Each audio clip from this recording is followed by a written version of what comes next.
Alright, welcome back to our recorded lectures for HI 121. This is From Colony to Superpower, The Rise of Carthage. I have to preface this by saying this is another new lecture, so I'm going to see how it goes.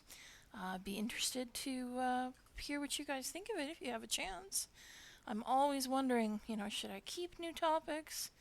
Do they need more work? Should I be replacing them with something else? So any comments you have, just let me know.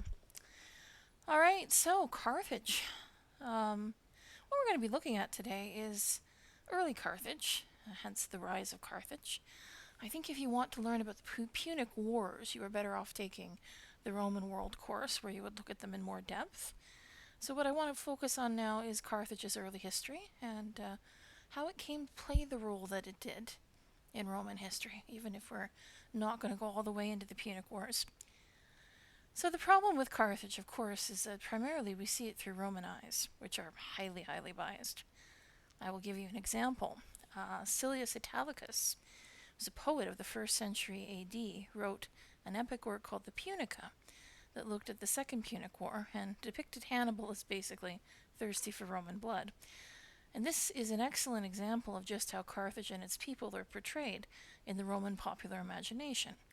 They're bloodthirsty, they're treacherous, they're greedy, they're arrogant. They practice weird religions that involve human sacrifices. Now, this image comes originally from the Greeks, because the Greeks were, of course, Carthage's original rivals in trading and political terms, specifically in Sicily. But the Romans, during the Punic Wars, also wound up destroying Carthage's libraries and giving away its surviving records to its allies in North Africa, the Numidians. So Carthage is thus left to play a sort of role in what you might call Rome's mythic history. They're not really a city in and of themselves in this mythic history. They're an obstacle that Rome faced in its journey to supremacy. Its major figures, like Hannibal, are foils for Roman figures, so Hannibal is only there to be defeated by Scipio Africanus. Now, Carthage continues to play this sort of weird meta role much, much later in history as well. If you look at the 18th and 19th century, in historical writing, these ideas are adopted by much later societies. So Thomas Jefferson, for instance, believed that the Carthaginians had settled England, hence you couldn't trust the English because they were a nation of shopkeepers. Where did he pick this up? Well, from the writers of the French Revolution, who depicted England this way. Now, Carthage could also be used as a metaphor in the rush to colonization of the 19th century, because it was seen as a symbol of how barbarous and inferior African populations could be. Now, the French loved this in particular. They projected this image of the Carthaginians onto the North African Arabs that they were trying to rule in the Maghreb. Now, weirdly, Carthage could also be a metaphor for the oppressed. The Irish in the 18th century claimed that they were descended from the Carthaginians. They actually suggested that Gaelic was linked to the Punic language, and even when this was decisively proven to be not the case, it was still attractive to them as a metaphor. So, in the end, though, what this all means is that the reality of Carthage continues to be very obscured. Its journey from colony to Mediterranean superpower is really quite interesting and not particularly straightforward. So this is why we're going to look at what we're going to look at in the next 25 minutes or so. So a little bit about the sources that we have before we get going on that. Now, as I mentioned, we see Carthage primarily through Roman eyes, and we get this biased view of the city as a result. Perhaps the person who is most responsible for that is the historian Timaeus, who lived from about 345 to 250 BCE. Now, what he wrote was a history of Sicily to 264, which was the first year of the First Punic War. And Carthage is discussed extensively in his work because they played such a major role in Sicily. Of course, none of his work survives directly. No, that would be too easy. It is incorporated into later Greek or Roman histories, especially Diodorus Siculus, who was another Sicilian writing in the 1st century CE. Now, from what we can tell from the surviving pieces, Timaeus was very hostile towards Carthage. He was very judgmental about its leaders. He saw the Carthaginians as decadent, barbarous Easterners. He thought they were actually kind of spoiled because they had so many natural resources that allowed them to go off conquering in Sicily. And there is what we really have to call ethnic hatred in his writing. He called them soft because he said they hid their hands in the folds of their clothing and they wore loincloths under their tunics. He apparently talked a lot about their human sacrifice rituals. Apparently, they sacrificed babies as well. He said they were cruel and merciless towards prisoners of war, that they were greedy thieves, effectively. Now, this doesn't mean that there were no pro-Carthaginian historians. There were actually a few. And they survive, but only in fragments, again. Some Roman historians preserve them in that form, and some of those Roman historians were preserved by incorporation into later historians. This is kind of indicative of just how tangled the history of these texts can be. This is not something that I specialized in during my graduate work. I have huge respect for those who do, basically. Looking at sort of the DNA of a text is just so fascinating to me, but very, very meticulous and detailed work. Now, in terms of a non-ghost historian who's important, Polybius, who was a Greek writer in the 2nd century BCE. Now, the reason he is so important is that he was an associate of Scipio Aemilianus. He was at the final fall of Carthage in 147 BCE. Now, he himself was anti-Carthaginian, obviously, but he was an ethical historian, so when he's writing about the war, he is struggling to be as objective as possible. So his work is perhaps more balanced, even though it comes at the end of the Punic Wars. Now, all in all, the Timaean view, if you want to call it that, is probably still the dominant one in our existing sources, which is a problem because it's hardly objective and it's not even pretending to be so.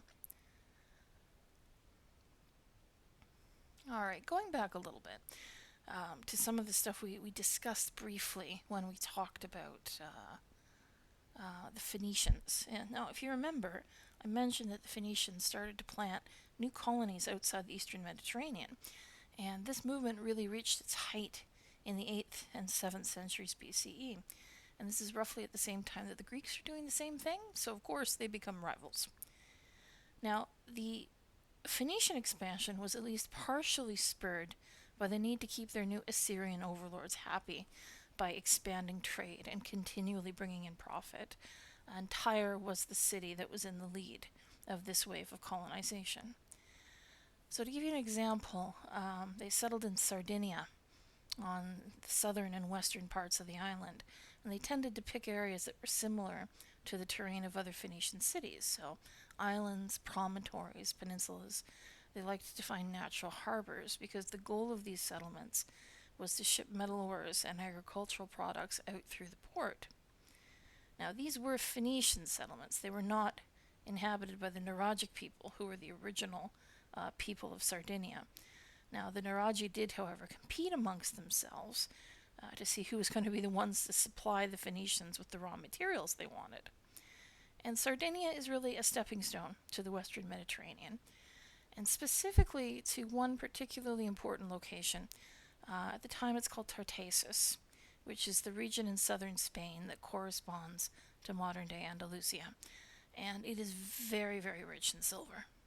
This is important at the time. It is important about a century and a half later. It continues to be important going forward. Precious metals are a perpetual draw. Now, the Tyrians in particular had established good relations with Tartessus.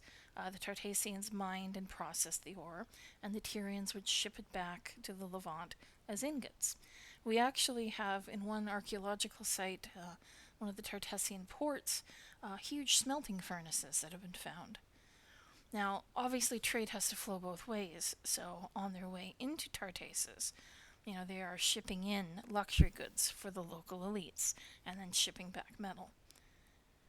Now, they have to fill in the area along the way, so there are numerous new colonies founded along the trade routes between Tartessus and Tyre, as a way of ensuring a safe route back and forth. So you see colonies in North Africa, more in Sardinia, in Sicily, in the Balearic Islands, and in Malta.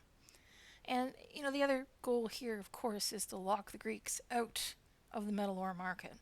And most notably, when you look at the Andalusian coast itself, there were small settlements basically every 10 kilometers or so along the Mediterranean coast. They would serve as local trading centers. Some would have specialist industries, but they're dependent on the greater metal trade further west, sorry. And the major colony in the area was Gades, which is actually Cadiz, modern-day Cadiz, and it was the one real urban area in the region. Now, Tyre becomes distracted when relations with Assyria worsen, and this allows the colonies to chart more of an independent course. And this includes the colony that is supposedly founded by the exiled Tyrian princess Elisa, or Dido, depending on what source you're reading. Now, there's a very fanciful foundation story about Elisa. Involves a rivalry with her brother, her flight to the west, a trick she plays on the king of Libya to acquire the land that becomes Carthage, and finally her suicide to avoid having to marry him. And this is a 17th century statue depicting her defiant last stand.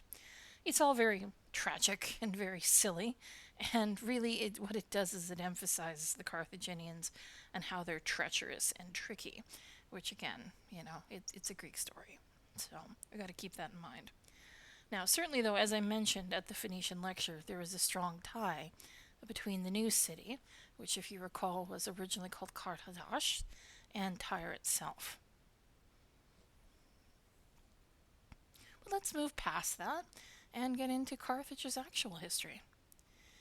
So what happens in 573 is that Tyre has to sign a peace with the Babylonians, and this effectively leads to the end of its operation as an independent mercantile power.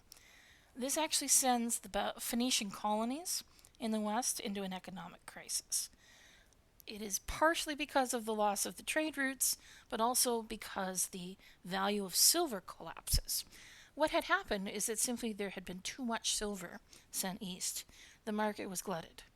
Now, obviously, the market is not going to be glutted forever, but it's quite devastating to Tyre's economic position when it did. The small colonies tended to disappear. Now, the colonies that were involved in north-south trade, on the other hand, were still needed, and many of those thrived. And Carthage, meanwhile, planted to the west, expanded its own trading networks into the east to replace Tyre.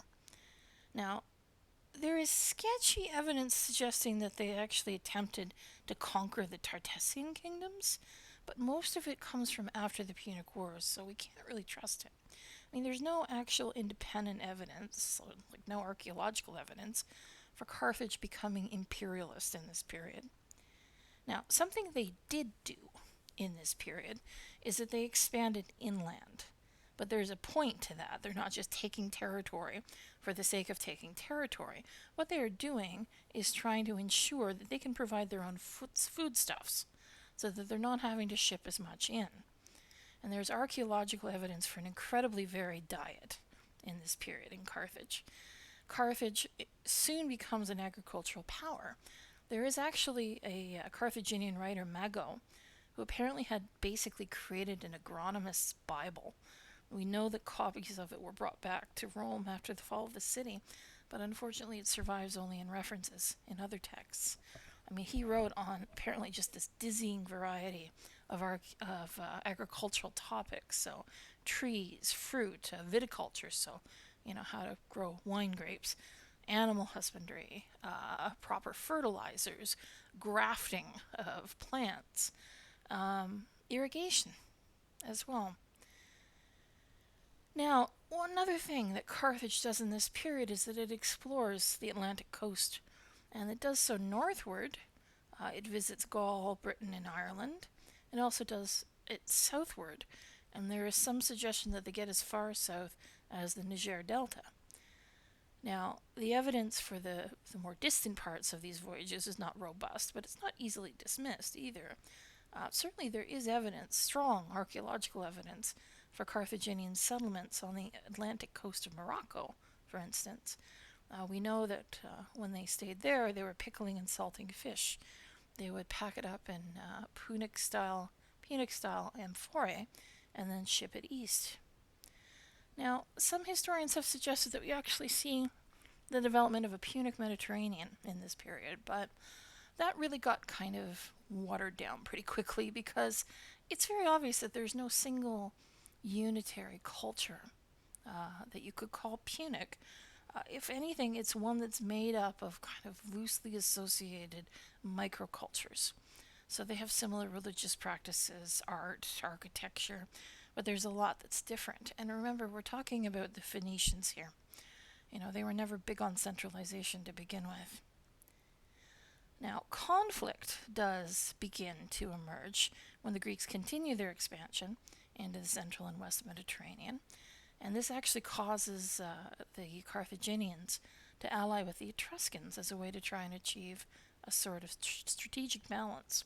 This is mostly a trade alliance at first, but there is mutual defense included. So, for instance, in 525 BCE, a group of Greek settlers attacked Carthaginian shipping, and in response, Carthage and the Etruscans mustered a large fleet, attacked the Greeks, and this is the so-called Battle of the Sardinian Sea. They wound up driving these Greek settlers all the way off Corsica.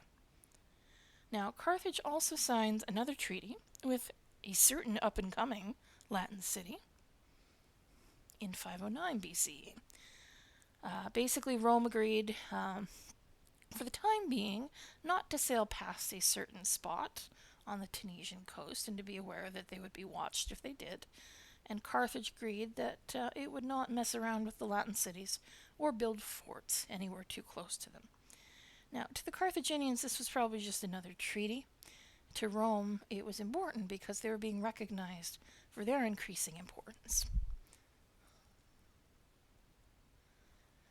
All right, so getting into Carthage's existence as a colonizing power now. So they start to found new settlements, specifically on Sardinia and Ibiza. And what's interesting is that these settlements are both fortified towns and farmsteads. And one of the reasons why they wanted them was so that they could use them to relocate surplus population from North Africa. This also builds up the agricultural base of Sardinia. Now, for some reason, despite Carthage relying mostly on North Africa for food, Sardinia is still a chief supplier of food to the city. And we know this because we see Sardinian amphorae. You can tell this because of the specific shapes of the amphorae. And they were used to transport a wide range of foodstuffs in the 5th and the 4th century BCE. Wine, olive oil, corn, salted meat and fish, just salt as well. A lot of this is found in underwater archaeology, as I mentioned at the original Phoenician lecture.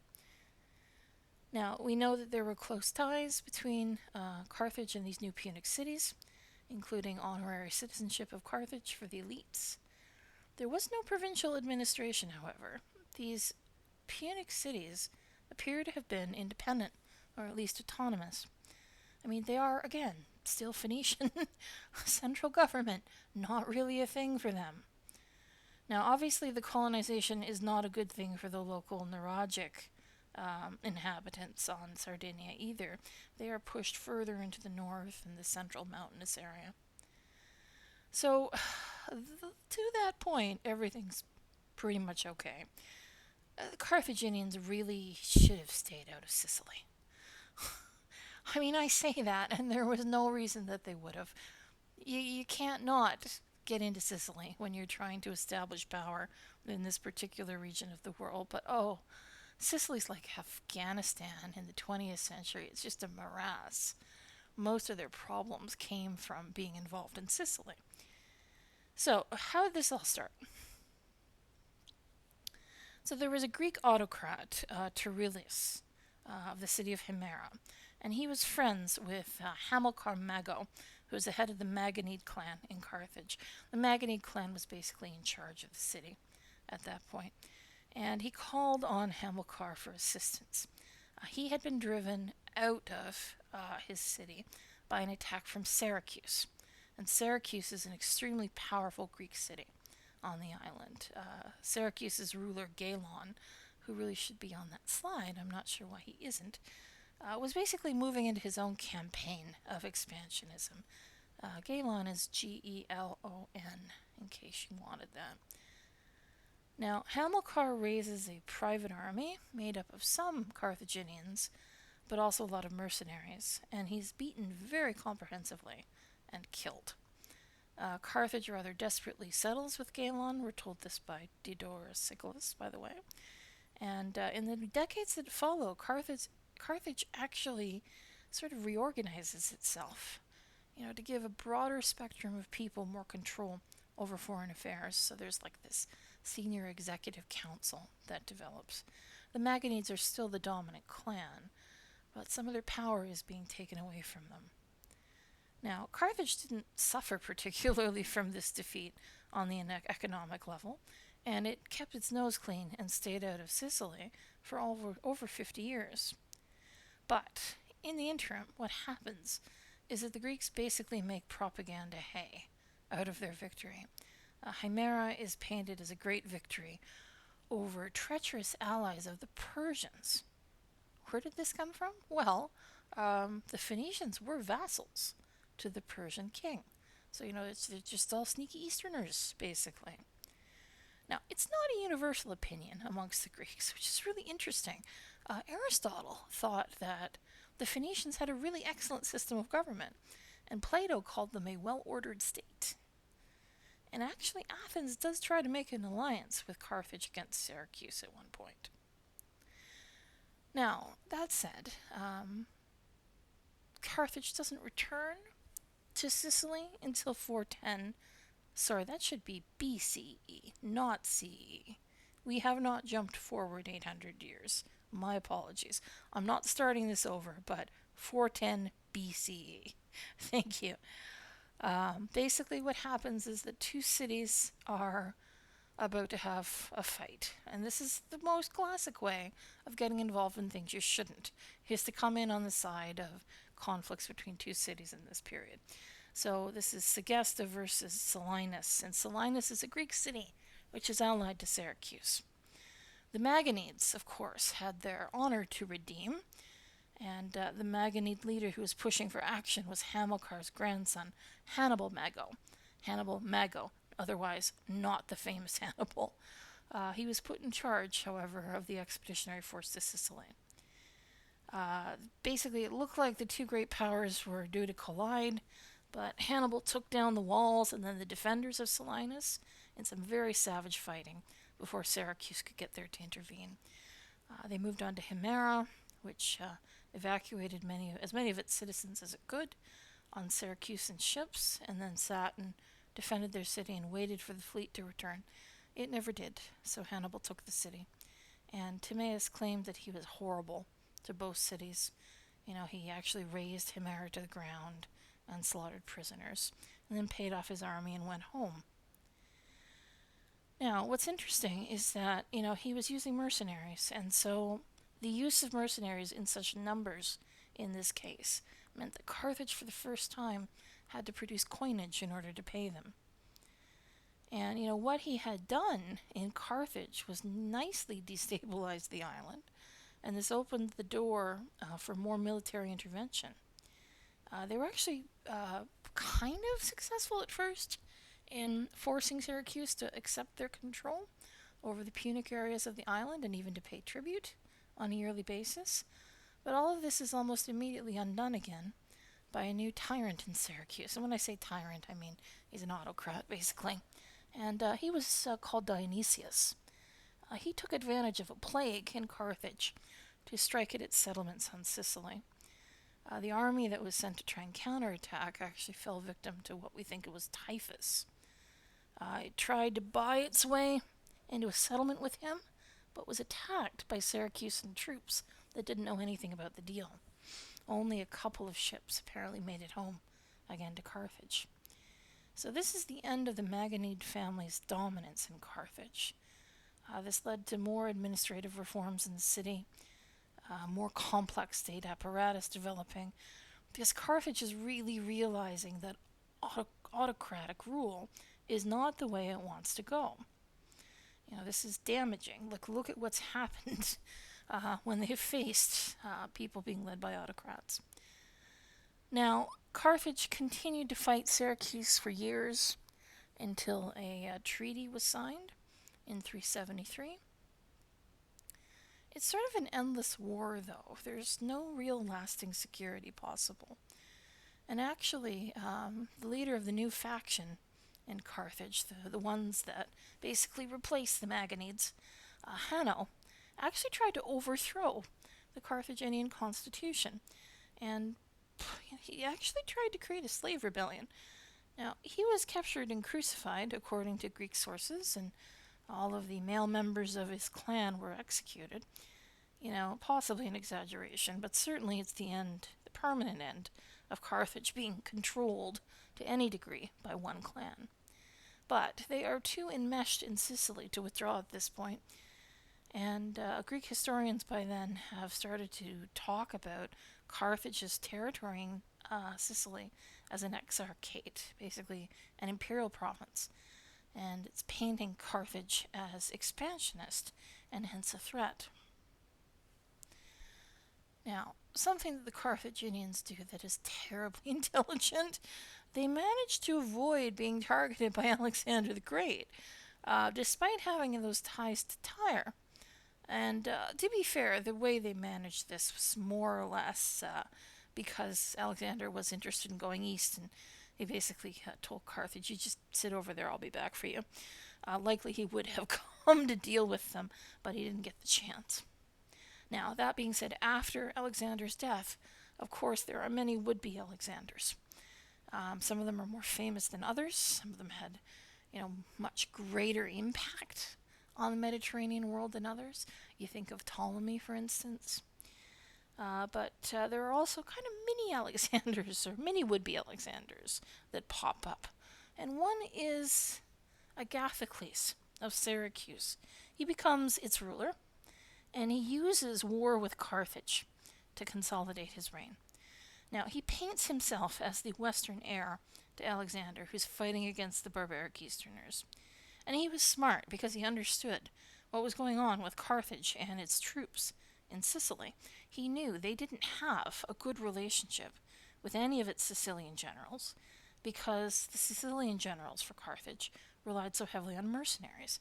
And that is seen as building up your own power base and is seen as kind of unconstitutional and also really threatening by the elites within Carthage themselves.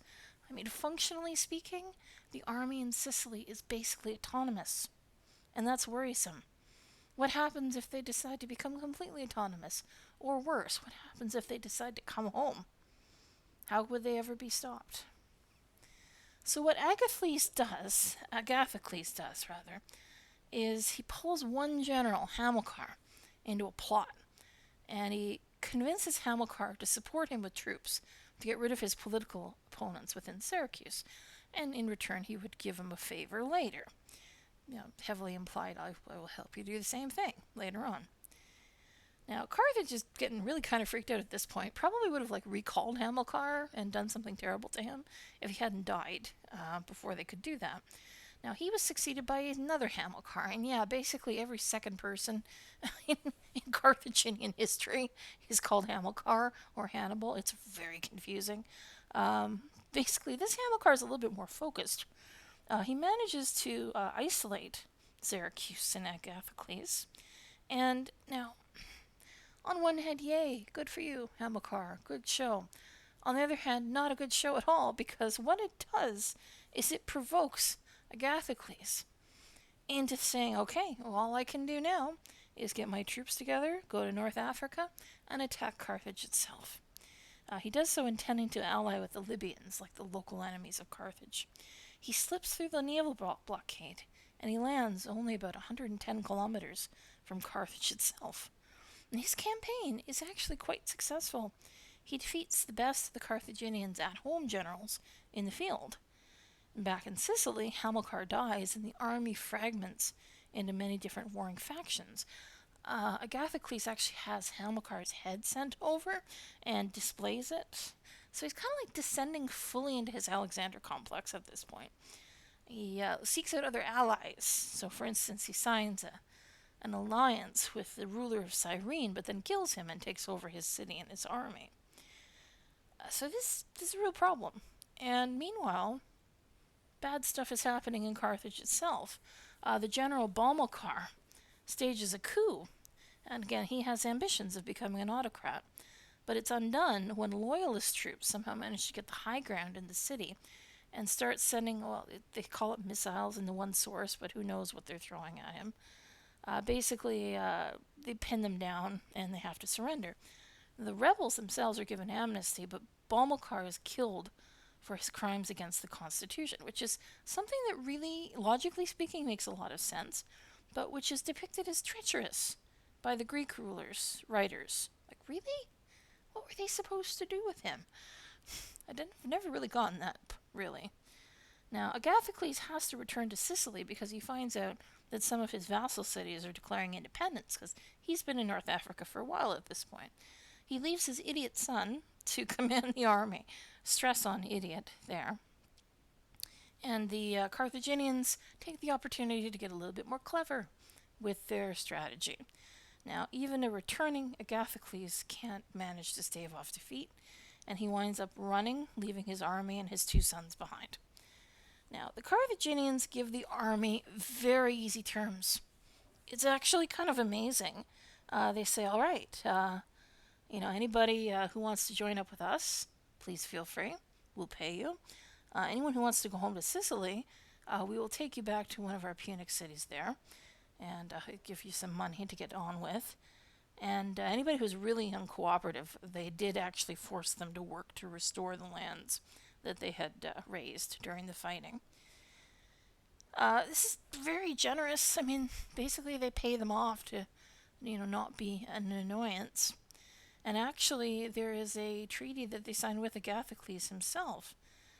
Basically, they promised to pay him a substantial portion of tribute in return for him recognizing their control over their lands in Sicily. Basically, they had to. They needed time to rebuild, and really, when you stop to think about it, the old status quo in Sicily of, the eternal stalemate had actually been less dangerous than this. They'd had a pretty narrow escape.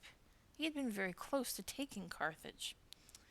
So they needed to step back from the brink and reassess their strategy. And Agathocles dies not long after that, so basically Carthage defeats him by default. But its weaknesses have now been exposed to everyone who cares to look. And what's happening elsewhere? Well, Rome is emerging as a great power. And unfortunately, as Rome emerges as a great power and begins to push into the Mediterranean, what does it find that it needs? Well, it needs a certain island, right? Sicily is a big strategic piece of the Mediterranean. And this is what draws Carthage and Rome into fighting in the end. And, the rest is history. And we cannot understate that Rome also likely wanted to take Carthage's trade routes away from it. But the military issue is there too, and cannot be forgotten. Okay, so that is it for this topic. Hope you enjoyed. I've always found the Carthaginians very interesting, so I really hope that you did as well. Thanks very much, guys.